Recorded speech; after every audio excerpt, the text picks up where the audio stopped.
Welcome to Pay Attention, a podcast guiding you from the chaos of the mind to the clarity of the heart. Here's your host, Holly McNEILL.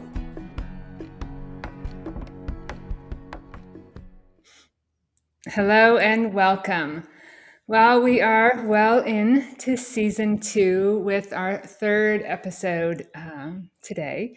And many of you may or may not know, I am the mindfulness architect, but I also am an architect. I built hospitals and nationally and internationally. But what I really enjoyed is putting things together. So when I started this podcast last year in season 1, I had great guests, but I didn't know a lot about what I was doing. So this season, I'm really excited about curating an experience for you if you take this journey with me over the course of the year. And we started out with Less is More, with Dr. Patel, and then with Amy Camp talking about how you can't outwork, you can't outthink your thoughts. And so to continue that integration today, I'm really excited to invite a guest on here that we recorded a long time ago, but she fits so well into this arc I'm creating. Welcome, Maira Holzmann. Thank you so much for your patience. Hey, Holly, I'm super excited to be here. Thank you so much. I look forward to it. Yeah. We had a great conversation probably like 6 months ago. And I must say, yours is one of the last episodes I've been kind of holding. And so now I'm catching up. And today, I wanted to tell you that yesterday, in particular, I talked to 3 or 4 people really close to me, and they were just feeling awful and devastated for one reason or another. And I'm sure that a lot of that, it's not just in your head, right? It's also in your body. It's mostly in your body. It is. And go ahead.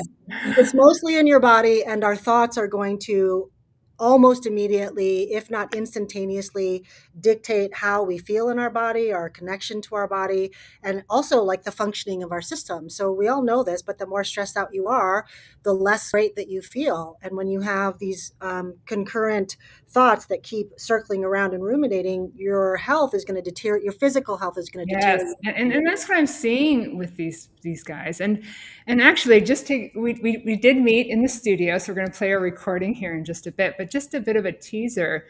She was talking about, and if you can correct me, but early on with Jungian and all, it was all about your thoughts, and it's just now. Maybe not just now, but we're really starting to understand the impact. Without the body's responses, thoughts would be a lot less powerful, wouldn't you say? Yes, thoughts would be a lot less powerful. And we live in a society where the mind is king, where like every thought is believable, every thought seems true. You don't question them. Yeah, I mean, I'm a somatic. We're going to talk about this. I'm a somatic psychotherapist that deals with trauma, and trauma isn't in the event. It's in the replaying in the mind. It's in the incomplete survival responses. Absolutely. So fortunately, we're 20 to 30 years in of bringing the body into psychotherapy more and more, and now people know all about it, or a lot of people know about somatic psychotherapy. And today our guests, our listeners, are going to hear even more about it. So while Maira and I are sitting back, relaxing, watching this recording with you, please feel free to comment, question, and we will be back after this recording, this lovely talk we had. So please take a deep breath, sit back in your body, and enjoy. Hello, and welcome to another episode of Pay Attention. And I have to tell you, as an architect, one of my jobs was to take all the pieces, mechanical, electrical, structural, civil, and help bring them all together to create a building, to create a structure. And on my journey as a mindfulness architect, what I have really found is all the different modalities, I dare I say all, seem to point back to this simple truth, this truth of who we are, this present awareness, this whole body healing. And today I have the most wonderful speaker to help me discuss this crossroads between, spirituality and energy healing, trauma, and and the nervous system, clinical understanding, and spiritual transformation. Welcome, Maira Holzmann. Thank you so much for joining me today. Hi, Holly. I've been looking forward to this interview for quite some time, so thank you for having me. Yeah, we had a call earlier on, and we just really connected about this. And in fact, I do have someone else coming on to talk about the paranormal and spirituality Ooh, crossroads. So there really is a lot of that discussion coming up. So first of all, please tell us a little bit about yourself, the yeah. psychedelic medicine carrier, the somatic healer, just and how did and where you started in your clinical work, or just give us a 2 or 3 minute uh, information on who is speaking today. Yeah, thank you so much. Well, I am a somatic psychotherapist, and what that means is I really focus on enlisting the body as an ally in the healing process. I've been a psychotherapist for 20 years and been focusing on somatic work for most of my career, so like the last 16 or 17 years. I incorporate therapeutic touch as well as things like somatic experiencing for any of your listeners that know about Peter Levine's approach. And in the last couple years, I have devoted a lot of my practice and my training in psychedelic medicine. So I think of myself as sitting at the crossroads of someone who has a strong spiritual practice using somatic therapy and then psychedelic medicine. So I have been literally flabbergasted and enthralled by the introduction of using psychedelic medicine with my clients because I specialize in working with adults who have early and ongoing trauma, sometimes known as developmental trauma or complex PTSD. So I bring a lot of my somatic skills and training to supporting clients in their journey work.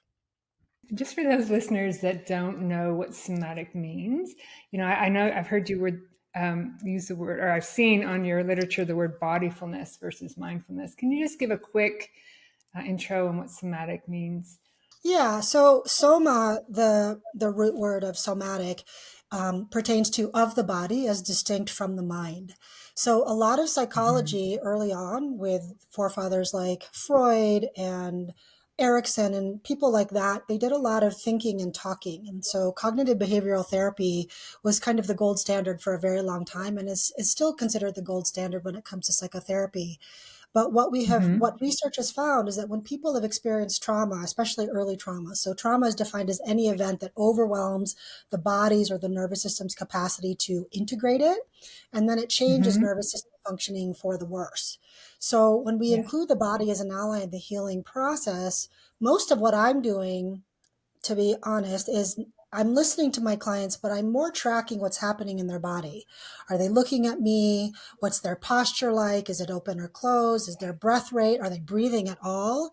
And I'm Right. listening to the body as the sort of main conveyor of information about what's Mm-hmm. happening in the room versus just the words that my clients are saying. So it's really focused on taking the body's wisdom and being like, okay, what else is here? Because you're saying one thing, but your body's telling me something completely different. Yeah. And in Yeah. that gap is usually where people do their biggest healing, is when the mind and the body actually come into coherence or unity.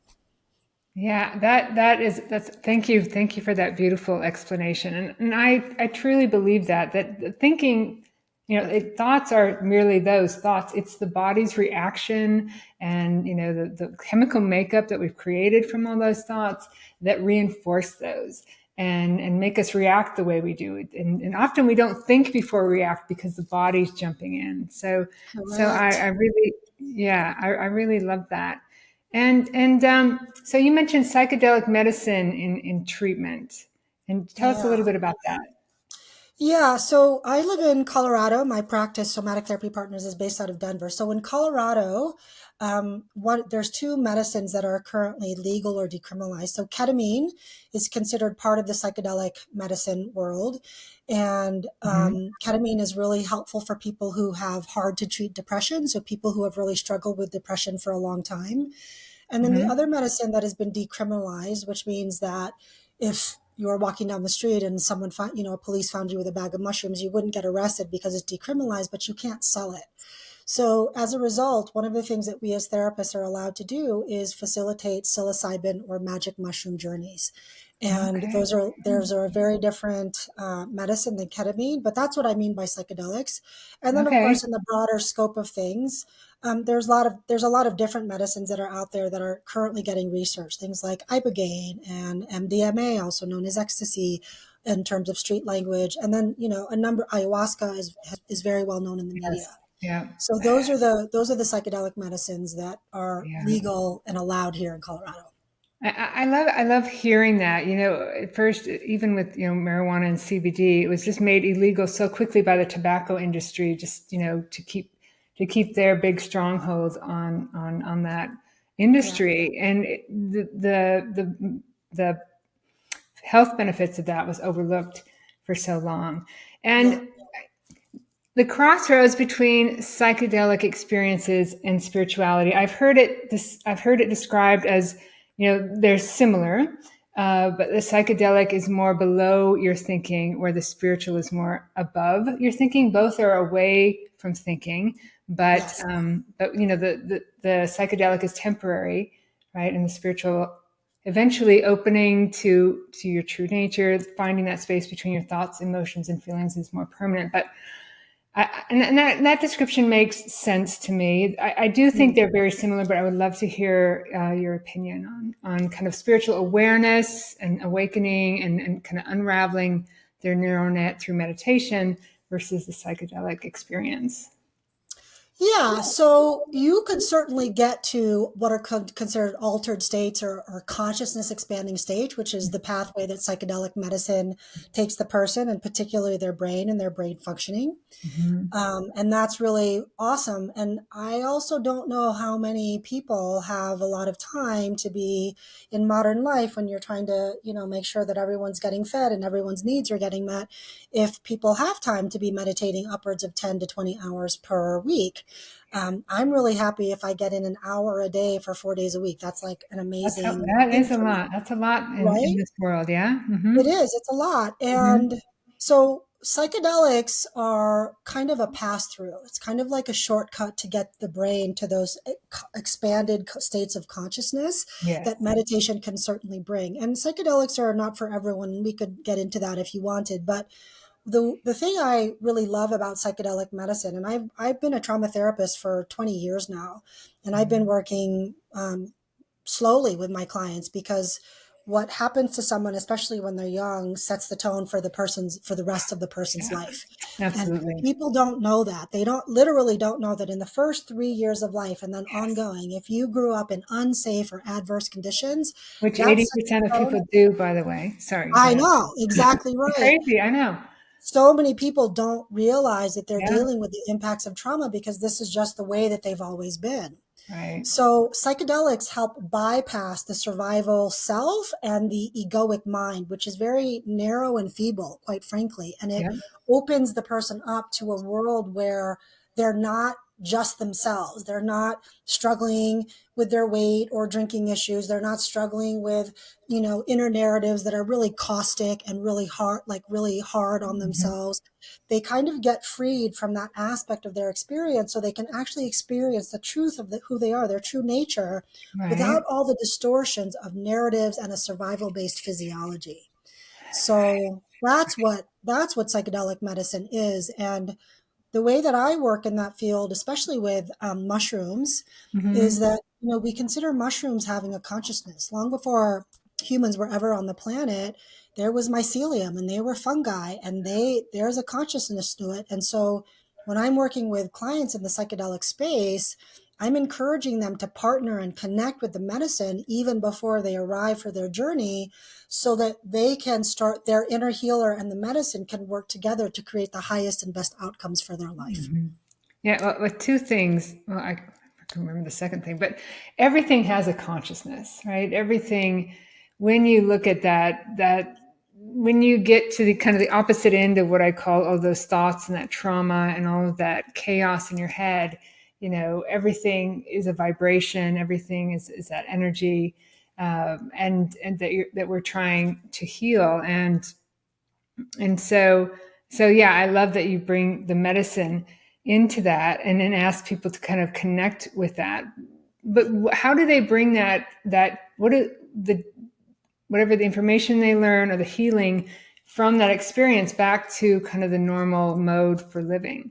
Exactly right. So that's the whole point. I mean, at least in the world of psychedelic medicine, the way that I use it, Mm-hmm. the whole the journey itself, which with psilocybin lasts anywhere from like 6 to 8 hours, right, is Okay. the tip of the iceberg. So the journey is like, whoo, it just like opens you up into this whole different way of being and Mm-hmm. experiencing yourself. And then I have this signature 2 week rebonding blueprint that I work with my clients to help prepare them for something called integration.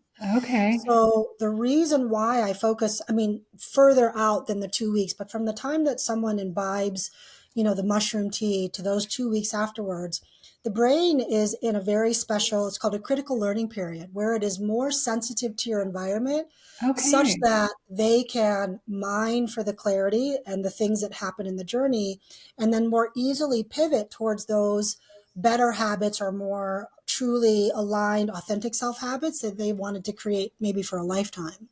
Okay. So you're So, saying, so sorry. So you're saying, so after that 8 hours, there's a period of time where the brain is more open, still remains more open, even though you're kind of back in your daily life for you to exactly integrate. right. Oh, okay. I did not realize Yeah, that. yeah, yeah. Okay. So there's a researcher. I heard about this on the podcast, and I was like, I don't know if people know that, but so integration is really the work of taking the journey and then being able to apply it to your daily life, right? Something Right. as simple as like I had a client who just had a hard time taking her supplements. Like she would forget to take them. Seems like not that big of a deal, except for some of these supplements were hormonal in nature, so they needed to be taken consistently. Mm-hmm. And so within those 2 weeks, we were, sort of talking about the journey and I was helping her create a blueprint just for her body, so for her mind, body, and spirit to come into union so she could remember the truth of who she really is, which is pure love. Right. And she told me in that time frame that she was just able to do things a lot more easily, like take her supplements, walk every single day, be less harsh with herself in terms of her inner narrative. Interesting. So that's where I capitalize on, is like, we're going to be meeting every week, at least one time in those 2 weeks after the journey, so Oh, that what you're paying attention to is the thing you most want to be paying attention to, which is healing, wellness, and being your most right. expressed, Right. authentic self. Would you say I mean, in some ways they could potentially, if they're not really paying attention, be more vulnerable in that time after. Yeah. Yes, that's right. So Right. one of the first things that I tell clients in the preparation sessions and then at the end of the journey is, like, best if you could not get on social media or watch whatever TV you normally watch. If you're going to be on a screen, listen to something that's uplifting, inspirational, or expansive to your sense of being. Right. Don't watch don't watch documentaries about baby seals in the Antarctic and how they're getting hunted down. Don't be Right. scrolling on Right. social Right. media where you can't control what's going to be in your Yeah. feed. Yeah. And if Yeah. possible, don't go right back into your work life 2 days afterwards. Like, give yourself as much time as you can to just be, so that the medicine can land and your brain can rewire to all of these new ways of being that are more in line with who you want to be. And I imagine the ego, which is your habits and patterns, it's going to try to, basically erase anything that's not new, reject any ideas that don't meet those patterns, and try to, so you're going to have tendencies to want to, just jump back into it. I'd be Yeah. so curious to see the nerve cells that fire together, wire together when you're habit forming, and in meditation, when you don't spend, when you accept those habits, when you see them for what they are and are able to release them or not to react on them, not fight them, those neurons that no longer fire together no longer wire together. So I would be completely curious to see what actually happens to the brain, first of all during that 8 hours, and then kind of, I don't know. I'd love to know, because are they temporary? Are these connections that are so strong and that keep you in fear and keep you stuck just temporarily disconnected? Or I don't know. Yeah, so during the journey, what they found in the studies is that there's a part of the brain called the default mode network, or the DMN. And Okay. the default mode network is responsible for your everyday thoughts. So if you're normally attending to fear and worry and self-negation, right, and you're watching TV shows and you're sitting there beating yourself up because you're so depressed or you're so anxious, Yeah. that DMN is turned on when you're doing nothing in particular. So when you're Okay. not engaged in work or you're engaged in activity, that is firing all the time, which is why people start to spiral when they've got all this free time in their schedule, because those thoughts become recursive. I've So never. during that 8 hours, what they found is that it turns off completely. Wow. That I've never heard DMN that. goes silent, right?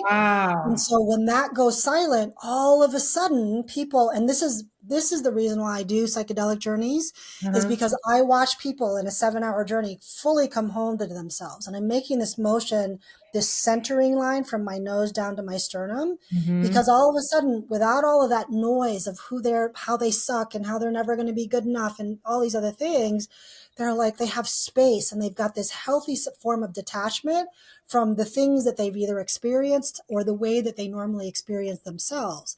And then it actually rewires the brain if they have Mm-hmm. someone that's really supporting them and doing integration.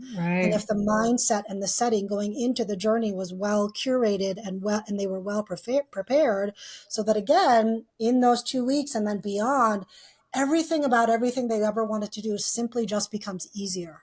It's like no Yeah. problem to go Right. see your doctor for your appointments. It's no Right. problem for all of the ways that you want to show up. And then, of course, it's consistent practice that allows that person to start to really come home and be in alignment Rewire with their it, true right? self. Yeah, It's habits and practices and practice. That's how the brain learns. That's how it's, the neuroplasticity of it is just that's through right. repetition. Just through That's right. repetition. So two questions. Boy, we could talk about this forever. How long, how many sessions does it take to really see change? I imagine that's individual, but and you said it's not for everyone. So Yeah. whichever you want to answer. So the clients that I work with have been struggling with, I'll call it survival-based physiology from early trauma for most of their lives. So their brain and their bodies are wired into these specific habits. And so my client base tends to do multiple journeys. So they'll do upwards of 3 journeys, spaced one part a month so that the brain can recover. And then we'll see how their integration is going. And then they might revisit again 3 months after their last journey to do another round of journeys. Some Mhm. in the literature, they have, especially with veterans, they have found that 80, I think it's 80%, but a high number of veterans who did one psilocybin journey after Mhm. that journey no longer qualified for the diagnosis of PTSD. Yeah, that's a Wow, remarkable statistic. that is That is a amazing. miraculous. It's That is amazing, right? amazing. Right. Yeah, So right. it depends on the person. It depends on how acute their trauma is. It depends on how much support they have in their life. Like that's one of the things that I found with my clients is that the people who respond best to the medicine have a Mhm. support system, even if it's their spouse or just one best friend besides me, Mhm. right? I'm not their best friend, but Right, as a supporter. And then, of course, right. there are folks where it's contraindicated, meaning it's not great for someone, for example, who takes psychotropic medications, SSRIs or SNRIs, because that tends to blunt the medicine. Okay, People who have dissociative disorders, and then medical issues like high blood pressure, okay. heart issues, liver issues, or kidney issues, those folks would need to get medical clearance from their doctors if they wanted to participate in something like this. I see. I see. Well, Yeah. Colorado is so, ahead of the curve in all of this. Is it the only state that you can practice this in right now? Oregon is more of a leader than we are because they Oh, already have like psilocybin retreat centers that you can go to. And I think California is up there as well, but I'm not sure about that. in California. Okay. All right. Yeah. All right. Yeah. So you started out your practice, your journey by dealing with trauma and through clinical therapy, Yeah.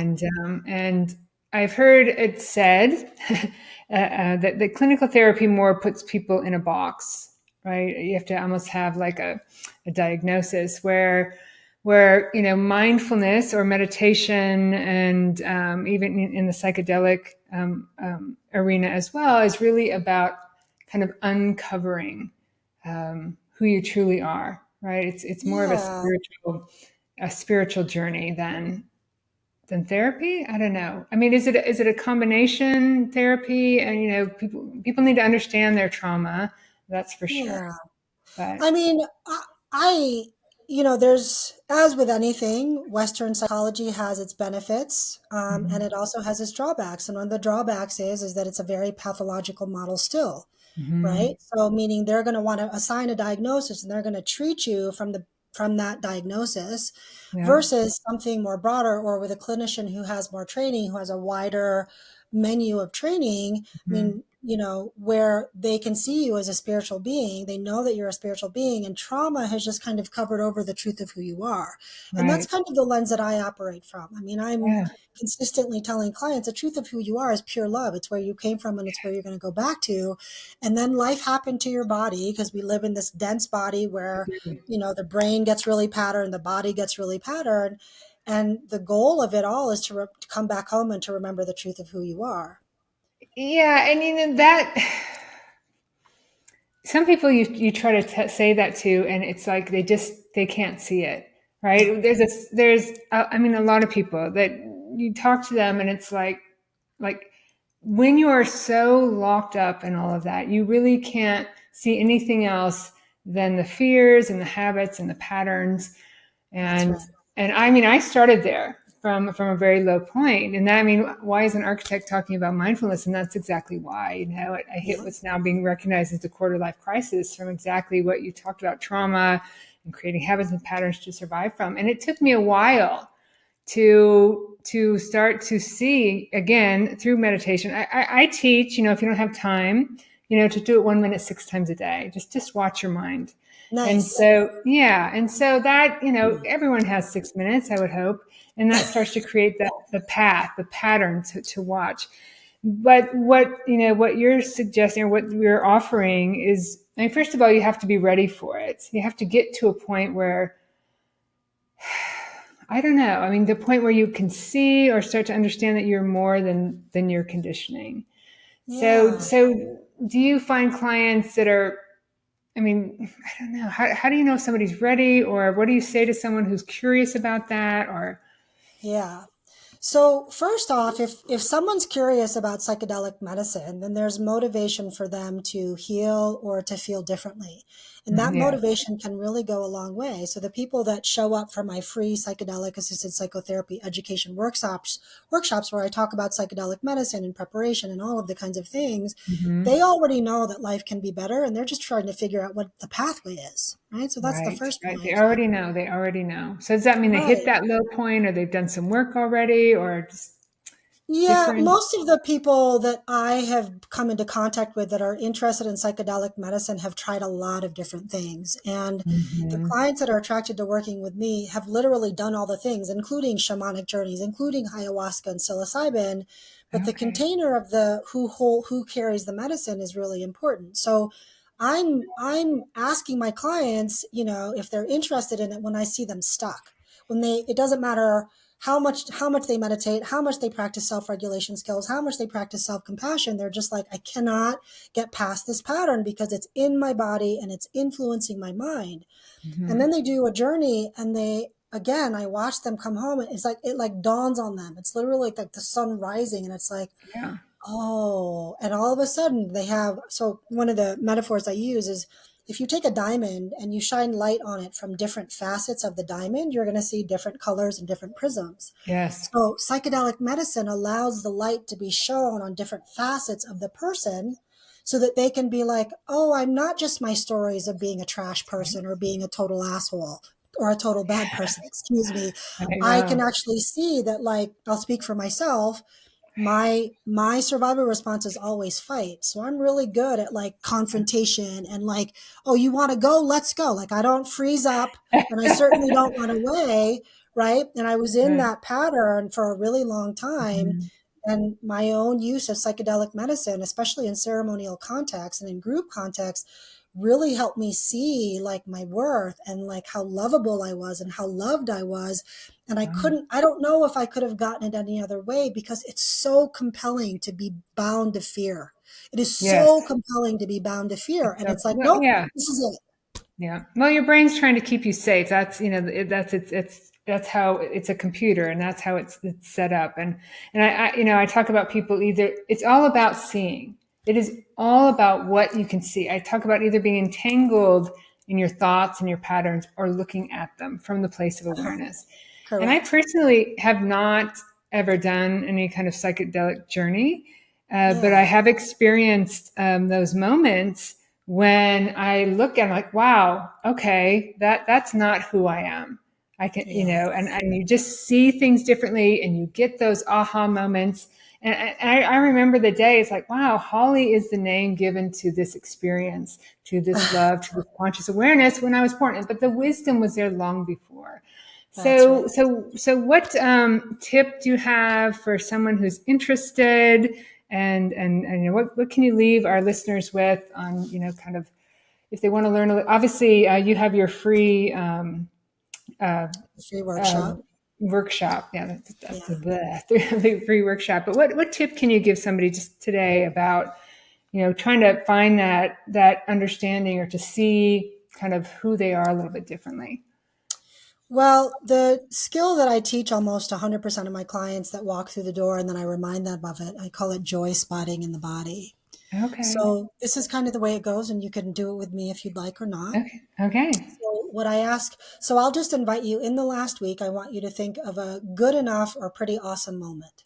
And it Okay. doesn't have to be like you won the lottery. It can be like, Right. man, that dinner I had was so good, or Yeah. Yeah. Yeah. oh, this beautiful sunset. So I want you to think of some good or good enough experience you had in the last week, and I want you to replay it in your mind. See what you saw, feel what you felt, smell what you smelled, all of those things. Mm-hmm. And then as you're doing that, I now want you to send your attention south into your body. And I want you to notice if your body feels any different Mm-hmm. or better from having just remembered that recent lived experience. Mm-hmm. Yeah. Right? Absolutely. Absolutely. Yes. Right. Mm. So it's simple, It's right? simple. I love it. It's not always easy, but it's like, oh, my husband made me an amazing breakfast this past Yeah. weekend. When I go back to that memory, and you were doing it, you were already smiling, your Mm-hmm. breath became a little bit fuller, Yeah. right? Your face softened a little bit. Your body Mm-hmm. responds to what you're putting in your head. That's what Yeah. imagination is. So if you're always Yes. imagining the worst, Mhm. everything's going to brace, right? And That's if you're just right. That's right, exactly right. You exactly you right. project. You perceive the world that you project. Right. Yes, exactly right. That's excellent. And I've heard it called objects of meditation. Think of something that Mm. makes you joy, and then you can eventually get, like, when you get to know that feeling enough, you don't even need the object anymore to bring that into Correct. it. Yes, right. Because So you're practicing and teaching the body how to do that. yes, I love that. I love that. Thank you. And so Myra, how do they get a hold of you? What's next steps for them if somebody wants to learn more? And what Yeah. about those people that aren't living in Colorado? I mean, I don't know. You can't even. I suppose you can't. I don't know. I guess it has to be physically. People have to be physically in Colorado, I imagine. Yeah. So some people fly in to do journeys because they're so Mm-hmm. invested in the work and they feel Okay. connected during our, initial consult. So they Mm-hmm. can find me on my, so I run a group psychotherapy practice called Somatic Therapy Partners. So all of the clinicians are trained in somatic approaches to healing, and we Okay. specialize in working with clients with trauma. So you can find me there. And also MairaHolzmann.com just launched last week. And so that has, Excellent. the podcast that I'm going to be starting that is not in place yet, information Excellent. about me and the psychedelic journeys. And so they can find me in both places. If they go to the somatictherapypartners.com website, they can sign up for the free psychedelic assisted psychotherapy educational workshop that we offer every single month. I do it every other month. And then my other psychedelic trained clinician, Carol Lucky, also does it. So And those are that's the two online. places. That's online. Yep. You can attend Okay, online. great. So It's anyone free. can attend it. Attend it. Great. Exactly. Wow. Well, thank you so much for being here today. It is kind of on the frontier of medicine. There's so much more, and we could have a whole nother conversation on, there's so much more to us than this life, and Yes. in this body. So thank you so much, Myra, for being here today. I think, yeah, there's a lot that points back to this journey we're on, and psychedelic. If the psychedelic journey can augment that, which it sounds very much like it does. I hope that it's more accepted in the Me future. So too. thank you so much. Thank you, Holly, And for having me. you're welcome. You're welcome. And thank you, listeners, for joining for another episode of Pay Attention. I am forever learning on this journey and in this podcast. And yeah, and I think that if this spoke to you, if this is something that you might want to do, please, tune in to Myra's new website. We'll put that also in the links.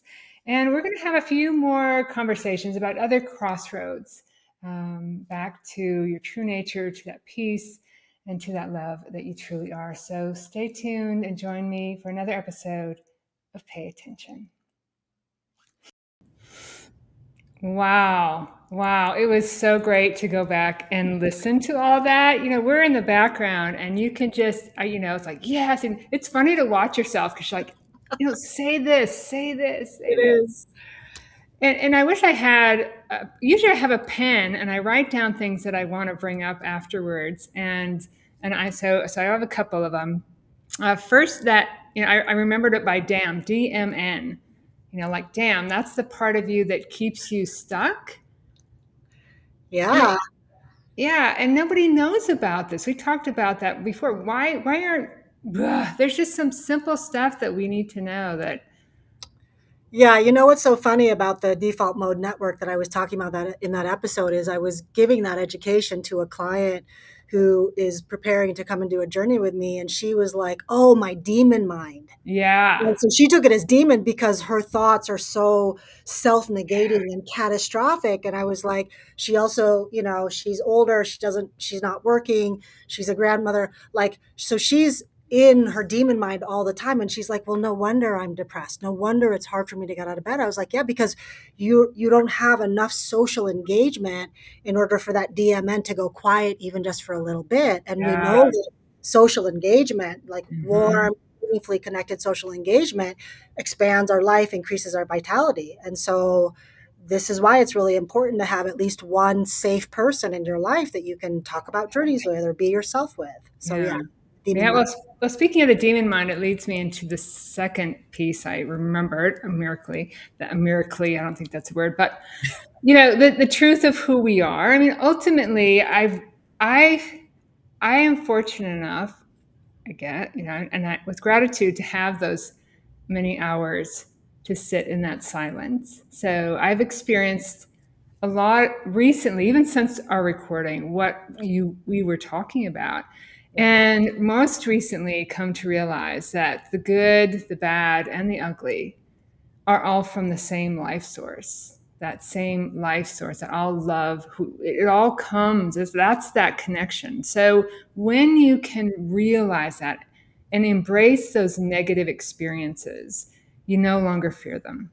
It's true. Yeah. Yeah, it's really true. And I love hearing that you could get there through meditation. I mean, Yeah. part of what makes me effective as supporting people in psychedelic medicine is that I have plenty of experience, ceremonially Mhm. sitting with medicine with lots of intention, with really sacred coming to the medicine. And fortunately, I've had access to that so that I actually do know the truth of myself, which is that I'm not a bad person and that bad things did happen to me, but I'm actually pure love. And that's not something I say lightly. That's actually a Yeah. lived experience that, Yeah. medicine work that I've done over the years has really, it's like the biggest gift medicine work gives. And it's why I do it with clients. It's like, It's totally amazing, and I've taken the long journey. It's been 41 years since my gut started to clench up, which I recently opened, and in it, by the way, found all my compassion and kindness and a lot more clarity. It was amazing. It's been 25 years since I hit that low point. So yes, I love that the journey is available to people more readily because people don't have that time. My practices, of course, are to try to get is a journey is a collapse of that 25-year journey. But this is even more of a, I don't want to say shortcut, but a way available to people. that's right. Yeah, I lived in a Dharma house for a while. I practiced in Buddhism for 5 years, Mm, and the monks and the nuns, that's why they take that oath, right? Celibacy. They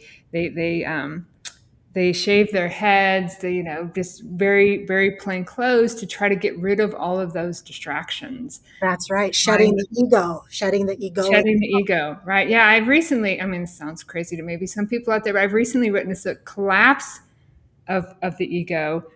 But of course, it always tries to rebuild. But even these monks and nuns are human, and that DMN, damn if that that piece of themselves don't hold on more than they would like. So. Wow, this has been such a joy to bring this all back again, especially in this arc that we're creating here in season 2. And lastly, before we go, I have to ask for all those fans out there, right? It was ketamine that ultimately Matthew. Oh my God, I'm blanking on his last name.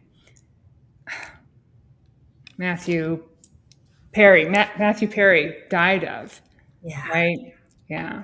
Yeah, that's right. Yep. So it's something not to take lightly. Something Obviously. not to take lightly. Yeah. I Yeah. mean, I could talk for a long time about ketamine and ketamine clinics. I mean, ketamine is really useful. And, he died because he was addicted to it. He wasn't working with someone who was trained in integration and wasn't actually tracking him doing it. There's a lot of places that you can get ketamine, and you just say you have anxiety and they'll send you a prescription. Wow. So generally speaking, if anyone that's listening is thinking about doing psychedelic work, 2 really important things is your mindset going into taking the medicine and the setting that you're in, right? So as a trained psychotherapist who specializes in trauma, and having, a space that feels safe and is beautiful and all of these things, that setting really allows your inner healer and the medicine to do the work that's necessary, right? Mm-hmm. And so Yes, the setting is so important, right? yeah, you don't just pick someone that's like, well, they seem good. I mean, you want to have really, like, I should come up with this, but like vetting questions, and also just to really check in how you feel, right? Any listeners that might want to do a journey with me, just notice how you feel when you're just listening, because that feeling state in the body can lead you to safety. And if it's like, nope, I don't like her hair, she's got an annoying voice, you're not going to do that really powerful, transformative, transcendent work. Mm-hmm. So those are a couple tips around anyone that's listening that might be interested in doing a psychedelic journey, to actually know the truth of who they are and really heal from whatever has happened in the past or is happening currently. Yeah. Yeah. Like you said, Maira, we could go on forever. This has been very wonderful and so heart-opening and mind-opening. So thank you so much for joining us. I will definitely. I'm glad we waited till now, because really the audience, whoever's listening out there, the audience was ready, and it was great timing. So thank you so much. My pleasure. Thank you, Holly, for your patience and for being here today, and for your work. And let's hope that this expands for a lot of people. Yeah. And thank you, listeners. I hope you got as much out of this as I did. You can still comment or ask questions, and Maira or myself will get back to you after the live episode. So, and join us next week. I'm excited about next week. I'm going back to my alma mater, the University of Minnesota, and the Earl K. Bakken Center, the Center for Spirituality and Healing that was established there 30 years ago. And so I'm having a guest that's doing some research, actually, which desperately needed. That line between spirituality and academia, what's research, what can be seen, really needs, I think all the pieces are there, and the research just needs to catch up. So join me for Dr. Anne Van de Winkel from the University of Minnesota as we look at what research is being done for that mind-body connection. But for now, thank you so much. Breathe, remember to feel your body, and have a great rest of your day. Bye. Bye. Thanks for watching Pay Attention with Holly McNEILL. Don't forget to like, comment, and subscribe. See you next week on Wednesday at 10 o'clock Pacific, 1 o'clock Eastern.